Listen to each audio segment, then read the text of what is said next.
Anyways, good morning, everybody, and thank you for joining us for another installment of our Coastal Resilience and Sustainability Seminar Series.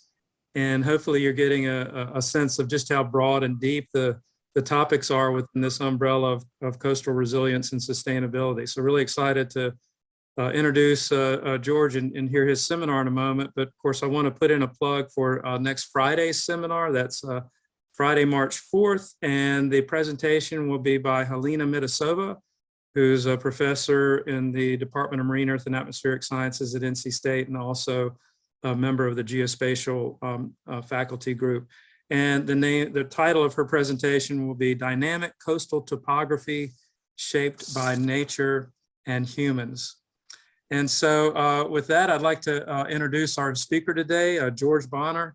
Serves as North Carolina's Director of Renewable Ocean Energy, and he's leading the research and development of marine energy solutions across the University of North Carolina system. Following a retirement from a 30-year career in the U.S. Coast Guard, Captain Bonner returned home to his new position at the Coastal Studies Institute on North Carolina's Outer Banks, stationed in Manteo. As part of the Department of Energy Consortium as a National Marine Renewable Energy Center, he also leads the Atlantic Marine Energy Center as a co-director. And he currently is doing a fellowship with the Atlantic Council's Veterans Advanced Energy Program. Captain Bonner is a graduate of the U.S. Coast Guard Academy, has a Master of Science in Engineering from University of Illinois, and a graduate certificate in coastal engineering from Old Dominion. So George, I'm going to turn it over to you. All right, great. Thanks. I appreciate it, Dave. And I really appreciate everyone taking time on a Friday here at lunchtime to spend a little time. And hopefully I can share some insights in what we're doing with renewable ocean energy and trying to support North Carolina's clean energy plan and what we call the blue economy in North Carolina and beyond. And I'll start out just a little bit of background about where I work and what led me to be interested in resiliency and sustainability and kind of why I get excited about what I'm doing every day. So that was mentioned, I grew up here in Manteo, and it was, 60s and 70s, and graduated high school in 1984. And it was a period of record growth. Dave and I were talking about that earlier. And, went from a really kind of isolated area where we had one doctor for the whole county, and you look at today, we have a hospital with all kinds of specialists and a lot of people. So during that growth, I think, I was working in construction, putting in pylons for houses, putting in septic systems, concrete, and just seeing those infrastructure challenges on our ecosystems. And I grew up, fishing and crabbing with my dad, and just kind of, I think that, got me interested. And we didn't even call it sustainability back then. But got me interested in that field, which led me to go to NC State. I went there after high school for a year in civil engineering, and then I got accepted to the Coast Guard Academy and transferred after a year at NC State. But that's kind of like what drove me to be interested in engineering and in sustainability and resiliency. And it kind of has been a thread that I've worked on throughout my time in the Coast Guard and what I'm working on now. Just kind of how we manage those competing demands with infrastructure and resiliency, and how we can be more sustainable. Let's see if I can advance my slides here. All right, so this is where I work. It's on Roanoke Island. It's the Coastal Studies Institute. It's a multi-institutional campus. Even though we work for ECU, I'm an NC State employee. We have folks from UNC Chapel Hill, and our partnerships with UNC Wilmington, NC State, Elizabeth City State University, and through our program, we also work with UNC Charlotte and North Carolina A&T. And I'll just make a quick pitch. We have at ECU and Coastal Studies Institute, we support an integrated coastal science PhD program, and it really integrates a lot of different things. Because these challenges are definitely multidiscipline. It's not an engineering problem. It's not a marine science problem. It takes all those backgrounds to take on these challenges. So really neat program. If anybody's interested, there's information on our website, and folks here, I'm sure, are glad to talk to anyone that is interested. And if I don't mind the students, if you could just put in the chat room, what's your name, your major, where you're from, and what you're interested in next. I'd be, if you could share that in the chat room. Is the chat room open? Can folks put in chat? Yes, they can. And actually, George, when we take a break at the end of your seminar, we'll then reconvene and have that sort of virtual brown bag with the students. And so then we can kind of pick back up on that thread in terms of Okay, students. gotcha. And majors. Yeah, all right, cool. All right, so like I mentioned, I spent the 4 years at the Coast Guard Academy, and the first 30 years of my career in the Coast Guard. These are just the missions of the Coast Guard. So some pretty exciting things, which I did not get to do. I spent my first 2 years on a Coast Guard cutter, but after that, I was a civil engineer, designing projects, moving money and all that kind of stuff. But that's what I want to talk a little bit about, how I got interested in resiliency and sustainability throughout my career in the Coast Guard. And our infrastructure is a lot different than the other DoD services, where they have large bases, and the Coast Guard's more spread out along the coast. And throughout my career, I worked everywhere from Kodiak, Alaska to Puerto Rico, and mostly on islands and small communities, and which makes it challenging, with a changing climate and the increased storms that we're seeing, and the growth and just resource challenges on the coast. A lot of the last 10 or 15 years as a civil engineer in the Coast Guard, we got just pounded from natural disasters. And this is just some pictures from some of the hurricanes that impacted our infrastructure, and that we were trying to rebuild and do it in a smarter way. Not just replace what was damaged, but how can we build it in a more resilient way? Taking a look at sea level rise, future sea level rise, and we kind of try to take an approach of low regret solution. So, there's a lot of unknowns with sea level rise and what's going to happen. We got the report that came out last week that makes predictions, but who knows, is it going to be more? Is it going to be less? So taking that approach of low regret solutions, that if we do have increased sea level rise, how could we adapt our infrastructure to support the Coast Guard missions in the best way? So that was kind of the approach we took. And then the other really cool thing that we did over the last 10 years was, knowing that we were having increased vulnerabilities, we did a more comprehensive vulnerability assessment of all the natural hazards for our coastal infrastructure. And that allowed us to better, manage our resources, make smarter investments, and also, make the pitch to folks, on Capitol Hill, how to get money to, because putting that money up front is a lot better than having to come in after the storm and make those investments. This is Superstorm Sandy up in New York and New England. You can see some of the flooding.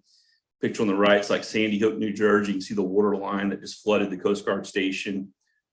That's Atlantic City. And then the bottom are just the new infrastructure that we were building to replace those mission requirements.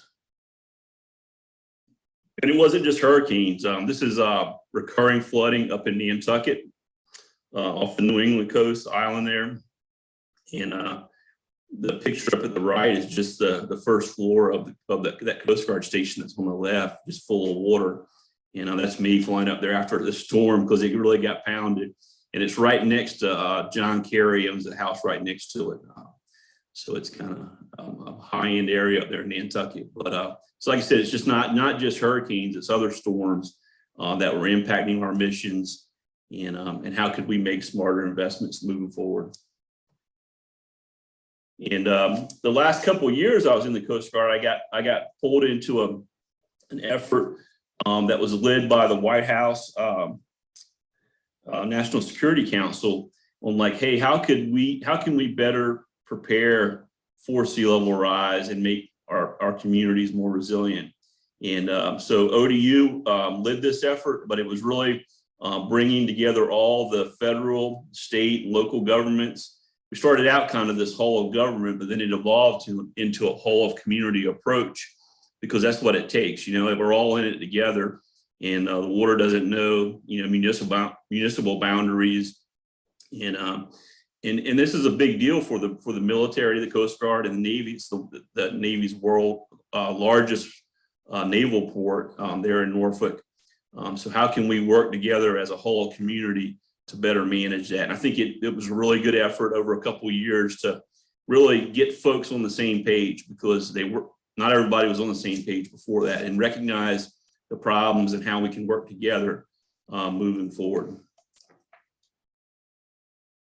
All right. So I don't know if anybody's seen the North Carolina Clean Energy Plan. It was released by Governor Cooper a couple of years. So I'm kind of shifting gears now to my new job and why what we're doing is important and how it can support decarbonization in North Carolina's Clean Energy Plan. But it's got some pretty aggressive goals in this plan to reduce our greenhouse emissions by 70% by 2030, and then to be carbon neutral by 2050. And so how are we going to get there? And a big part of that is making energy affordable and stable for all North Carolina residents, and also accelerating clean energy innovation and creating economic opportunities for folks. So a big part of that plan is development of offshore wind, which provides a clean energy solution. And that's not, my program is not focused on offshore wind, but we're definitely interested in offshore wind and how we can complement offshore wind. So the Kitty Hawk lease, which is the first area off North Carolina, in the right, you can see that kind of orange area here, which is about 27 miles off the coast of Kildover Hills, or 27 miles off where I'm at right now. So it's far enough off that, like, if you were on the top of Body Island Lighthouse up here on the Outer Banks, you would not be able to see the wind turbines. So it's pretty far out, but that's currently going through permitting, and it's just south of the Virginia offshore lease, which is in the green shaded area off Virginia Beach, which they have 2 turbines installed now. Like I said, this Kitty Hawk lease is going to produce 2,500 megawatts of clean energy, which could power about 700,000 homes. And it's going to have grid connectivity, which will provide opportunities for what we call marine hydrokinetic energy. So you're going to hear me talk about ocean energy, marine hydro energy, but it's all trying to harvest clean energy in a responsible way from those marine hydrokinetic forces, waves, currents, tides. And so we see an opportunity to complement, like I said, the offshore wind development that's going in on North Carolina. And there's other additional leases that are going south of this Kitty Hawk lease that are being planned for the future. In the bottom left is the picture of the turbine that's off Virginia. So you can see how high those things, how massive they are. But I think everything's shown that they're doing it in a responsible way, and a lot of coordination went in with, maritime commerce, fishing industry, so that we can do this in a smart and responsible way. All right, so we were talking about marine energy or marine hydrokinetic or ocean energy. So this is a recent resource assessment by the National Renewable Energy Lab that looked at, like, how much energy do we have? And what this is telling us is that we have enough power in our ocean, in our tides, to power pretty close to 60% of the total energy demand in the U.S. Now, obviously, we're not going to have wave energy devices on every part of the coast, but even if you were going to do half that, if you were going to harness roughly half of, or no, 1/10 of it, you could still power over 22 million homes, or 3 times of all the solar capacity that we have in the U.S. right now. So it's a tremendous opportunity that marine energy provides in supplementing and complementing the other renewables. And North Carolina is a leader in solar, but obviously you can't cover the whole state in solar panels. So what other renewable energy options do we have? And so that's what we're trying to advance, these marine energy solutions to support those North Carolina clean energy goals that we talked about earlier. And the biggest challenge is, number one, we want to do it in a responsible way. Number two is driving down the cost. So we're doing it at a cost competitive that's cost competitive with other renewables. And so getting devices in the water and testing them, that's a big part of advancing this technology, because we're probably 10 or 15 years behind wind energy at this point, but getting to that point. So our program's been around. We're having our 11th year this year since it's been created.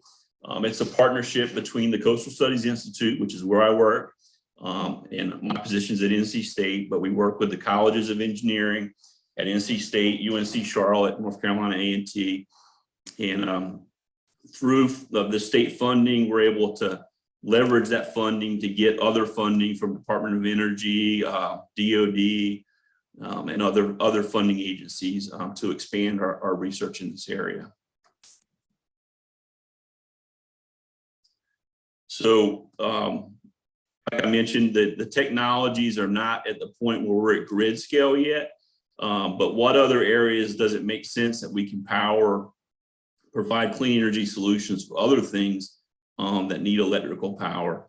And that's been a focus here in the US, is how can we power what we call the blue economy? And there's two categories in that. One is what devices at sea require clean energy that we could power, and then how can we make our coastal communities, how can we make them more resilient through marine energy? And these are just some of the examples: ocean observation, marine aquaculture, mining, underwater vehicles. And I'll mention some of the research that we're doing to power unmanned underwater vehicles.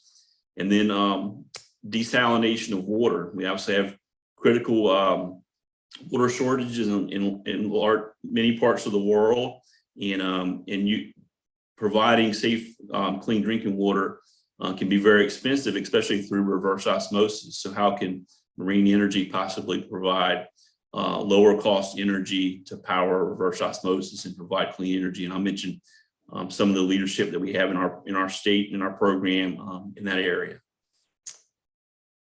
So the pictures on the right, North Carolina's got the second largest state-run ferry system in the country, and we're doing some work to support North Carolina DOT on long-term planning for electrification of the ferries, and how can marine energy possibly support the shoreside power requirements for that.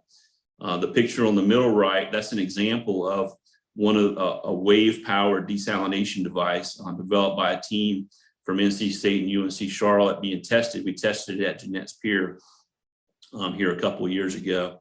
And then on the bottom picture, this is a kite system that's used to power unmanned underwater vehicles. And we're doing some really cool work for the Department of Defense, DARPA right now, on developing that technology. And I got a video at the end that I'll show some testing that we're doing this week, actually. And Dave mentioned earlier that we're also part of a new consortium called the Atlantic Marine Energy Center. So it makes us one of the Department of Energy National Marine Renewable Energy Centers. And we're part of some other leading universities on the East Coast that are supporting marine energy. So University of New Hampshire, Lehigh University, and Stony Brook University. And I also mentioned we have a partnership with ODU through this program as well, if you can see in the bottom right. And then we're working closely with the Department of Energy National Labs, as well as the European Marine Energy Center, which is in Scotland. And they're kind of the leaders on advancing marine energy in the world right now over in Scotland. And they're doing large grid scale deployments over there. And we're working closely with them on how we can build our testing programs that we test off Jeanette's Pier. And we want to get accredited so that when developers are testing their devices, we're doing it in a systematic way that'll help them get investors for their technology. So we're working with EMEC and other agencies to get an accredited testing program. All right, so we mentioned wave-powered desalination. So we were selected a couple of years ago to work with the Department of Energy to host this national prize that there's like over $3 million in prize funding available to support innovators in developing these wave-powered desalination devices. So we're in the final phase of the competition now. We're down to 4 teams that are still competing, and they're going to bring their devices here to Jeanette's Pier and test them in about a month in early April. So we're going to have a big kickoff event here at the end of April, and then we're going to hopefully find the right weather window to get them all in the water for 5 days, and whichever one can pump up and produce the most potable water, that clean drinking water that meets the standards, they're going to be the winner. There's a couple of different categories that we're going to judge them on. But the picture on the left, that's our test facility. That's kind of an aerial photo of Jeanette's Pier. The blue shaded areas, that's where we're going to have the devices in the water. They'll be anchored to the bottom, and the way they work is they're anchored to a fixed anchor at the bottom. And then as the device moves up and down in the water, there's different ways that you can transfer that mechanical energy and help drive either through electricity or through or directly powering the reverse osmosis equipment. And the pictures on the right are just some of the sketches of some of the renderings of the final competitors that are going to be testing their devices here in April.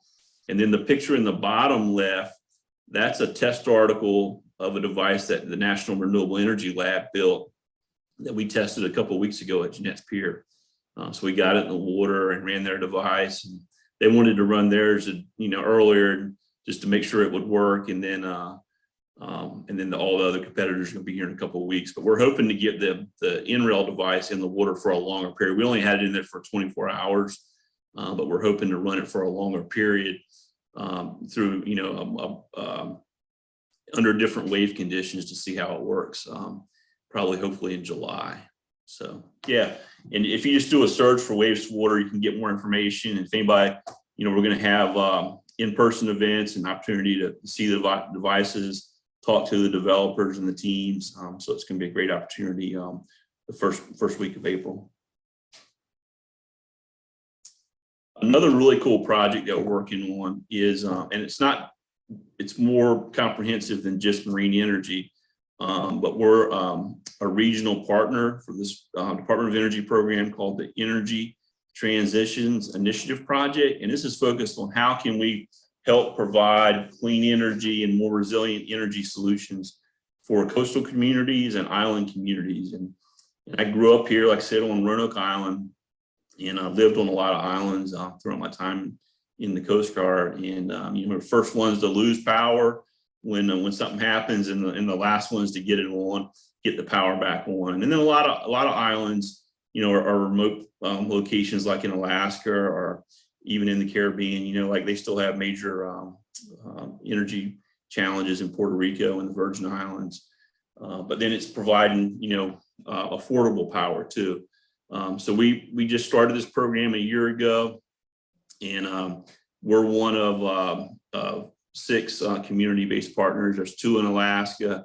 There's 1 in Hawaii, the Island Institute up in Rockland, Maine. And then they just added 1 in the Pacific Northwest. It's not listed here, but it's a great program. And oh, there we go. I added the wrong slide in there. But yes, this is a little bit more about this ETIP program. And here's the communities that we're currently working with. So we're, as a regional partner, we're supporting Nags Head and Ocracoke. And in Nags Head, we're focused on how we can make the community emergency services. How can we make those services more resilient? And, in the past, people have used backup generators, but then, for a long-term disaster, you're dependent on more fuel. How could renewables be used in a smart way, or how can we make that microgrid more resilient? Is what we're doing in Nags Head. And then in Ocracoke, like I mentioned, they have to get on and off Ocracoke, you got to go on the ferry. And to reduce greenhouse gas emissions, like I said, there's a push to look at there's overall maritime decarbonization goals, and the ferries are moving in that direction. So if you're going to go with either electric ferry or some other type of solution other than a diesel engine, but we're focused on electrification and what are the shoreside requirements that would be needed on either end of Ocracoke or Hatteras Island to support an electric ferry. So we've been working on that over the last few months. And then there's actually an application out now for communities in the Southeast to apply for the next round of communities that we're going to support through ETIP. I'll jump back to that one slide I stepped over. So yeah, this is just some examples of some testing that we're doing. The picture on the left is like a tidal turbine that we could deploy in the Gulf Stream. So when I was showing that chart of the marine energy resource, we have a really good wave climate off the North Carolina coast that can support marine energy, but we also have the Gulf Stream, which has tremendous potential to support marine energy. The challenge is there's a lot of challenges with the Gulf Stream of getting energy in a responsible way, but it's pretty far offshore. It moves is one of the challenges, and then grid connectivity just because how far out it is, and then you obviously want to do it in a responsible way and protect all the marine resources in the Gulf Stream. So we've done a lot of research, trying to better understand the Gulf Stream and what putting devices in and what impacts and how could you mitigate those impacts. So that it would be done in a responsible way. But this is a scaled version of a turbine that could be installed in a current like the Gulf Stream to extract energy. So this is, they're actually testing this out in Lake Norman. They're towing it behind a boat to simulate the Gulf Stream or another current. And then in the picture in the right, this is that kite harvesting system that's being developed in NC State I mentioned. And so I got a video at the end I could show of how they're testing that device to support unmanned underwater vehicles. All right, and this is some of our students from North Carolina A&T. We have a wave tank here at the Coastal Studies Institute, and they're testing this device on the bottom right. When the waves oscillate, the forces in the chamber, it compresses the air, and then it powers that turbine. So they were testing it, and you can see they're all excited because it's produced the turbines turning in a favorable way. But these are mechanical engineering students from North Carolina A&T, and last year they won a prize competition that's done every year by the Department of Energy called the Marine Energy Collegiate Competition. Powering the blue economy. So you can see their trophy up in the top right. So we're really excited about that, and great, exciting for the students. And here, our associate director, Lindsay Dubbs, she is UNC faculty, but she's also based at Coastal Studies Institute here. And she was recognized in 2020 as a Clean Energy Education Award winner. So we're really proud of her. And then each year, we fund research projects, and I'll talk at the end about, we have an annual request for proposals, and it's open to undergraduate, graduate students, PhDs, and we fund typically 20 to 25 individual projects. And like I said, they're not just engineering projects. They can be in better understanding the environmental assessment challenges with deploying devices. But we also look at the human factors. So there's lots of opportunities for this multidisciplinary research. But Chelsea presented her poster, and she got recognized as one of the award winners. She's an undergraduate student in mechanical engineering at North Carolina A&T.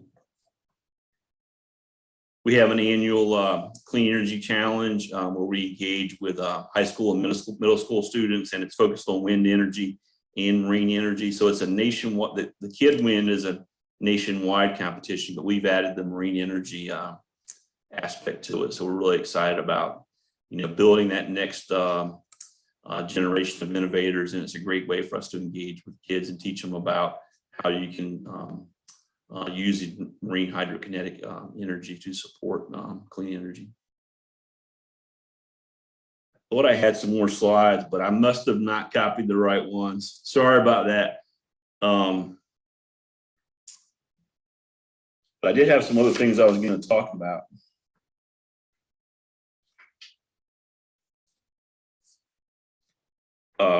Like I said, the annual research, I can send out our request for proposal, which comes out in the spring if anybody's interested. but we also have an annual symposium where we bring together all of our researchers and stakeholders. And this year is going to be the 16th and 17th of May. We're going to go virtual again this year. But it's a great opportunity to see, the type of research that we're doing. And then we typically have, some guest speakers come in to talk about what's going on in other parts of the world with marine energy development. So I'm gonna try to show this video real quick. Is that okay, Dave? Yeah, that sounds great. Maybe show the video, and then I'm sure folks a lot of questions. Yeah. So let's see here.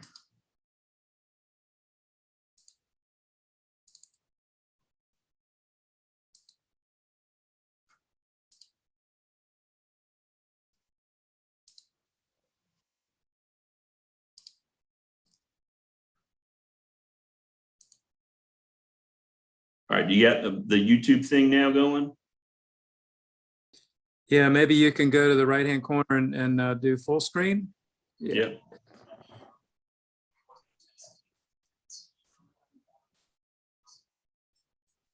I don't think we can. Yeah, George, you may have to select the share sound. Yeah, let me get that. Audio.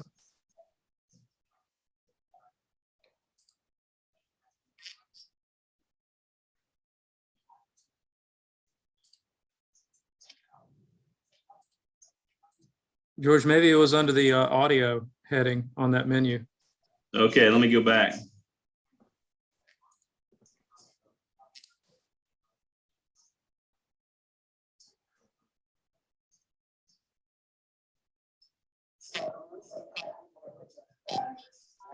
Yeah, and then just crank the volume up. Right. Yeah, This one? I think so. Can you drag that little blue dot? It's not going. Yeah. How about now? Can you hear it now? I think it's that output level volume. George, I think on the Zoom panel, there's. Which one's that? Go ahead, Amanda. Sorry. Yeah, no, that's fine. I think if on the Zoom control panel, you click on options, there should be, and my screen's gonna look a little different from yours, the ability to, it will say share volume. Oh, here we go. Share sound. Mechanism. How about now? So the winch mechanism Yeah, itself I got it. is an electronic motor All right, I'm gonna with start an it over inline real torque quick. sensor. Okay. So we're at Lake Norman right now. We're here for tow testing of a 10th scale underwater energy harvesting kite. So it's a unique energy harvesting device that operates on the principle of high lift to drag periodic motion. So basically the idea is you take a high lift to drag wing, we call it a kite, and you fly it in figure eight or elliptical patterns perpendicular to the prevailing flow. And as it turns out, if that kite has a high lift to drag ratio, it can fly many times faster than the prevailing flow speed. And what that means is you get significantly more bang for your buck in terms of the amount of power per unit mass and per unit of material that you would get from a stationary system. So when we say kite, people are picturing fabrics, and what this really looks like is a small Cessna that you'd see at a general aviation airport. So it's got four control surfaces: a port and starboard aileron, which are on the wing. Those are the things you see on the wings, and they go up and down. There's also an elevator on the back of it, which is controlling your pitch. And then lastly, there's a rudder, and that controls your yaw, which will, if you deflect your rudder, the kite's gonna wanna turn. So there are two main ways that kites generate power. One's called ground gen, one's called fly gen. So ground gen, which is what we're using on this system, is that kite is attached to a string. And so by generating all that force from flying that figure eight really fast, you actually can spool out that winch, and there's a generator on the winch harnessing all of that force that you're spooling out with. For this implementation here, we had to integrate equipment from the lab space with existing configurations on the boat to create that winching mechanism. So the winch mechanism itself really is just an electronic motor with an inline torque sensor coupled to a drum, and then a level line mechanism. So we provide power and winch commands to this electronic motor. We can rotate that drum at certain speeds for certain periods of time. The tether comes off that drum assembly. It wraps around a roller fixed to a load cell, and that's what gives us a tension reading, because that is important for quantifying how much power is generated, as is the torque sensor there. It's kind of a dual verification system. You can measure torque directly exerted on the drum, but we can also look at the tension in the tether, and that will also give us a gauge of how much frictional force is taking place within the system, because there are improvements that could be made to this system. But after the tether comes out the load cell, it goes to the top of a vertical boom, which is attached rigidly to the side of the boat, pointed straight down. It turns 90 degrees through a cuff mechanism, just goes straight down. And then we have our line angle sensor, which is where the tether leaves the boat. And that line angle sensor just allows us to measure an elevation and azimuth angle to essentially track motion of the kite. What we're working on here in this experiment is what's called orientation-based cross-current flight. And so we have what's called an inertial measurement unit on the kite that's measuring its orientation in space. So take the kite, you can spin it in a couple different directions, and it tells you exactly how it's oriented relative to the Earth. And then by making time series set points, you can actually track a pattern. And by doing that, you can trick the kite into flying figure eights. What's really exciting about this project is that if you go back just a few years, we were involved in some initial seed funding, flying 3D printed 1/100th scale models of kite systems and other tethered energy harvesting systems in a water channel. And now, just a few years later, here we are testing a larger scale system for hours at a time in the open water. And the ability to get from there to here is really thanks to a lot of efforts, certainly the efforts of the people on the team. I mean, that cannot be understated, but also the support of the North Carolina Renewable Ocean Energy Program and the support of agencies like NSF, who have sponsored a lot of the initial fundamental research that's gone into the really exciting testing that's going to be happening today and over the next few days.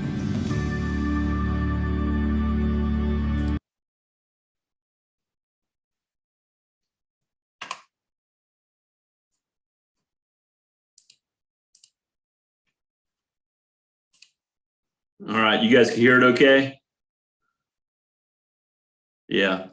So yeah, and I'll just close with you know, the guys on that team are engineers, and a lot of our focus is on the engineering part, but it's any clean energy solution, and especially with marine energy, I think any discipline, there's opportunity. So if folks are interested, I think it's an emerging area.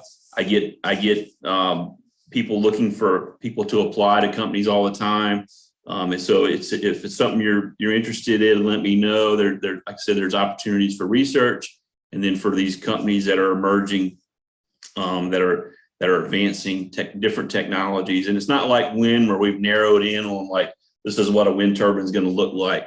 I think marine energy, you have the tidal energy part, which is turbines. You have wave energy, which there's lots of different options that are still being developed. And and then how can you work with other, we got floating solar being developed in Eastern North Carolina. There's a Duke deployment that Duke Energy is working on one. How can marine energy work potentially with floating solar, with offshore wind? And then we mentioned maritime decarbonization. So if we're going to shift from diesel for all maritime transportation, how are you going to get that energy and provide, clean energy for maritime transportation, and is clean hydrogen going to be required, and how can you produce clean hydrogen with different renewables? So I think it's a wide open field, and if anyone wants to talk more, please reach out to me, and I'm glad to talk. I guess with that, we can open it up for questions, right, Dave? Yeah, thanks, George. So give you a little round of applause. I really appreciate that. I learned a lot about what's happening in North Carolina that I had no idea about. Before I open it up to questions, though, I'm still a little confused on the kite glider system. So is the idea that, because obviously a lot of energy was being used to test it, you've got outboard engines, you've got a winch that's moving that thing back and forth. So if you can clarify, is the goal that basically that kite is the configuration of an autonomous underwater vehicle that you would then put sensors on, and essentially it's just self-generating energy with that flight pattern? So yeah, what they're doing with the testing is they're simulating a current. So the way this work is you would have this, small, like submarine looking device with a battery, and it moves from, point A to point B, and then it sets on the bottom, and then it deploys this kite system. And so the kite is used to recharge the batteries, so that you find it, it can operate, because it's flying perpendicular to the current. It can operate in relatively low currents, Mhm. but less than 1 meter per second, and then it can fly these figure eights, and it goes in and out, and that when it's deployed out as the current is flying the figure eights, and it's pulling that cable out, that's what's producing the energy. Okay. And then where's it the flies energy back going? to a battery that then, so you can't, the vehicle is not moving while the thing's deployed. Right. It's setting stationary. Mm-hmm. It's setting on the bottom, it'll have an anchoring system to the bottom, and then they deploy this kite harvesting system to recharge the battery. But the battery's sitting on the ocean floor, so then. It's part of the vehicle, yeah. Okay, I guess I'm trying, how does the energy get from the battery to other users of the energy? The kite system is deployed right out of the unmanned underwater vehicle. Okay, but the underwater vehicle is usually an AUV, right? So it's not going to be connected to the battery, or? No, the battery and this kite system are all part of the vehicle.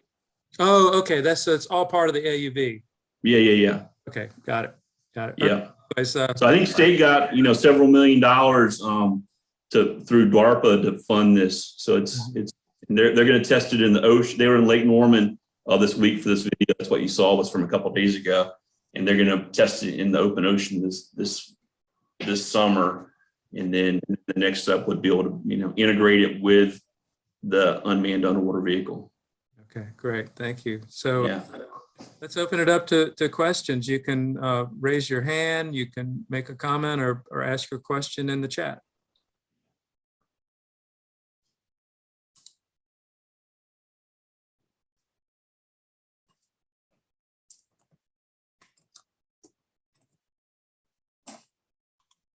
George, I have a question. I'll try to Okay. phrase it correctly.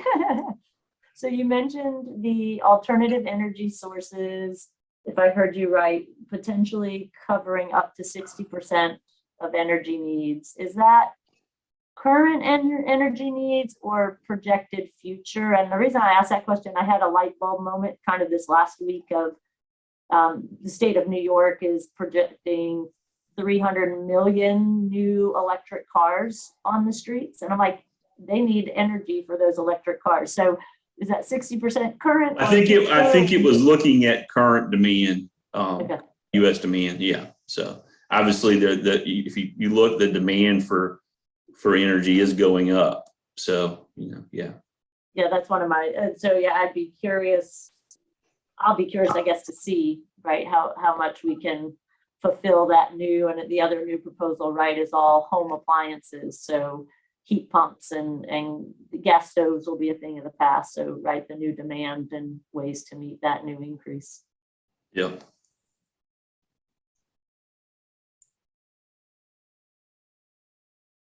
Tom, you had a question?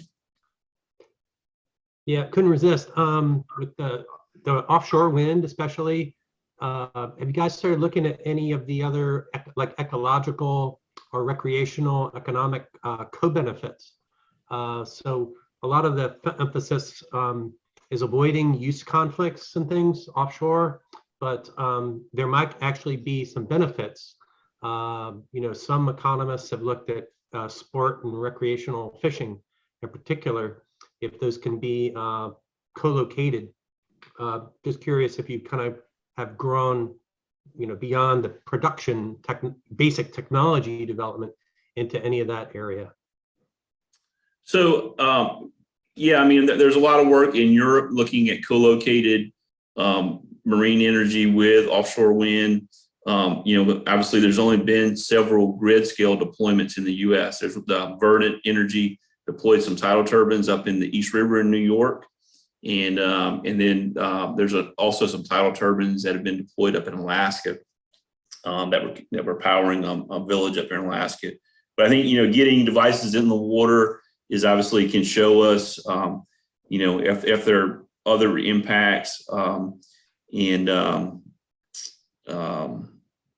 was I going with this? So, yeah, I mean, I understand that like fishing, recreational fishing and commercial fishing are not being impacted. So I guess you're going is like, if we're going to put a bunch of floating wave energy converters around the wind farm, how does that impact those other things? Yeah. Also, like if you had an autonomous kite sort of doing surveillance, if you will, around the wind farm, it can detect and kind of take the place of a human monitor. And then you wouldn't have to turn the array off, and you could keep producing wind at night or things like that. Yep, we've definitely, there's been discussion on like how marine energy powered autonomous vessels could supplement like the security requirements, the inspection requirements and all that. Yeah. And then just going back to like the environmental impact. So like when we deployed the device a couple weeks ago off Jeunesse Pier, we obviously have a whole, we're permitted, and we have a test plan, and then we have marine mammal observers. But the dolphins, there was a ton of them out that day, and they come over and obviously when they get within a certain range, we have to suspend all of our boat operations and all that. But they'll come over and check it out, and and then they just move on, but they're curious, but they stay out of the way. And I think that's what they're finding with other research and testing is that those impacts are minor or are not impacts at all, so but we measure sound too, so devices can have sound, so that there's a lot of comprehensive environmental assessments that go into any testing program and considerations as we develop these technologies. Thank you.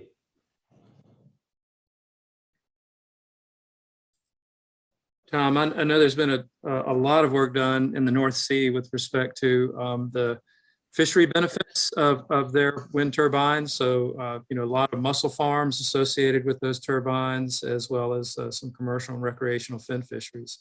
So a pretty broad literature, and it's starting to catch up with a lot of the literature related to oil platforms in the Gulf of Mexico and their impact on important fish populations. Yeah. Other questions?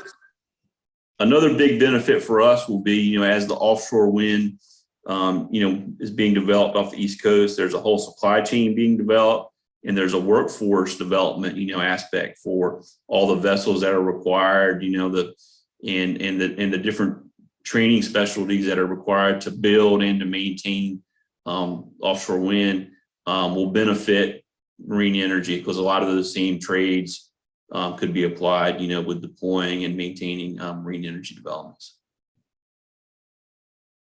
So Mary has a question. Yeah, George, it was great to hear about all the things that are being tested and the great potential that's there. But I've read and heard some presentations on the schedule for when offshore wind might, come online to replace fossil fuels. It sounds like all of these ocean energy systems are, what, a decade behind? How useful are they going to be to meet our 2030 and 2050 goals to get away from fossil fuels? Yeah, that is a challenge. Like I mentioned, we're not at the point where offshore the wind technologies are, but I think there's great work going on, within our Atlantic Marine Energy Center and other parts of the world where, I think, we're just moving forward. I mean, it doesn't mean we're going to stop because, hey, hopefully we can contribute to those 2050 goals. And but yeah, for 2030, you're not going to see any major contributions, I don't think, from marine energy. Yeah, no, I didn't in any way, shape, or form mean to imply you shouldn't go forward. Obviously, you can't, they'll Yeah. never be online if you don't Yeah. continue the kind of work you're doing. But just in terms of realistic expectations, they can certainly, to Amanda's point, be part of the managing the growth in electrical demand that's going to be coming. But they may not be part of the first wave of just getting us off. Exactly. Yeah. And anything with, the permitting, just for deploying test devices, it's a lot of effort. So, we're also working with regulatory agencies as we can, to streamline, but do it in a responsible way, obviously. But yeah, it takes a long time to build anything. And you're seeing that with offshore wind. Mm-hmm. Absolutely. Thanks. And just like with offshore wind, we're also looking at the whole supply chain, so, like the materials that are used, what materials that can be used that are going to have a lower carbon footprint. And then, like if you're building a tidal turbine, can those materials be recycled when they get to the end of their useful life, kind of things. And so there's a lot of interesting research that being done in NC State on composite materials. And also looking at marine growth, you want devices that, you can limit marine growth that would degrade the performance of the device. So that's an important aspect too. Amanda has a question. Yeah, sorry, this is exciting to me.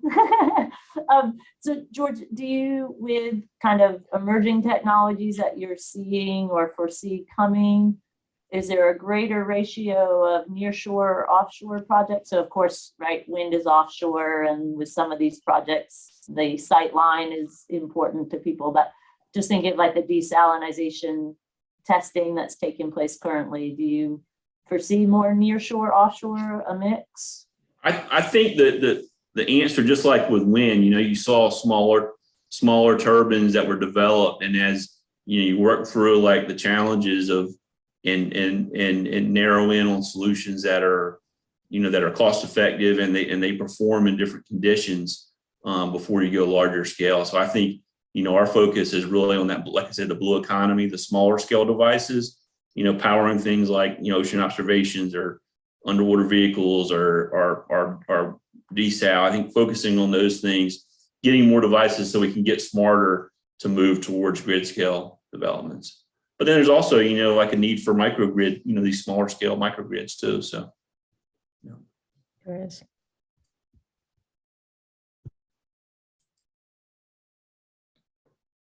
Other questions? Students, I know you're going to have time to ask questions in a little while, but any questions now?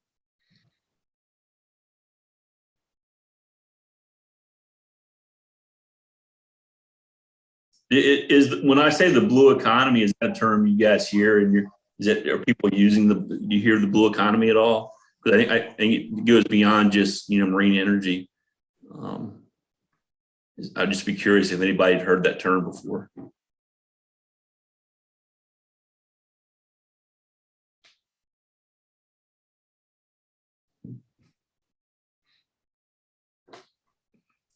All right. Everybody's eating their lunch. That's what I think. Well, as a matter of fact, Chris Osborne in Department of Marine, Earth, and Atmospheric Sciences has been leading an initiative, a blue economy initiative, and we're actually having essentially an ideation event on March 25th and 26th, holding that in Carteret County at CMAST and the community colleges. And so, yeah, the idea is to present a lot of these challenges to coastal systems and look at those challenges with respect to opportunities to meet those challenges in a way using knowledge, technology, data sets to monetize those solutions and create jobs, products, services. And so, yeah, we've been thinking and talking a lot about the broad array of challenges and opportunities and how those would feed into this broader concept of the blue economy. Yeah, so I just put a link in the chat for the Department of Energy's Powering the Blue Economy report. So it's worth a a glance through. That I think students might get a lot out of it. I have another question. So, you showed that one desalinization pod sitting on the beach or maybe near shore water next to this pier. Can you describe how that works? So, yeah, it's that was I think after it was retrieved. So we'll deploy it in 10 or 15 feet of water towards the end of the pier, and it's anchored to the bottom. We have like an anchor that it's connected with a fixed line, and as the device moves up and down in the water, there's different ways. I think that device actually uses like a pulley.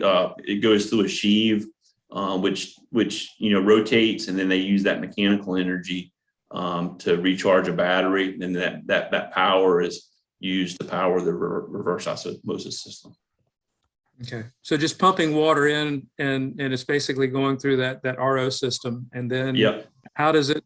I guess it's just storing it, and well, for this waves to water competition, they're going to be pumping that water back up onto the pier, and we're going to have collection vessels where we're collecting the water and testing it, make sure it meets clean drinking water standards, and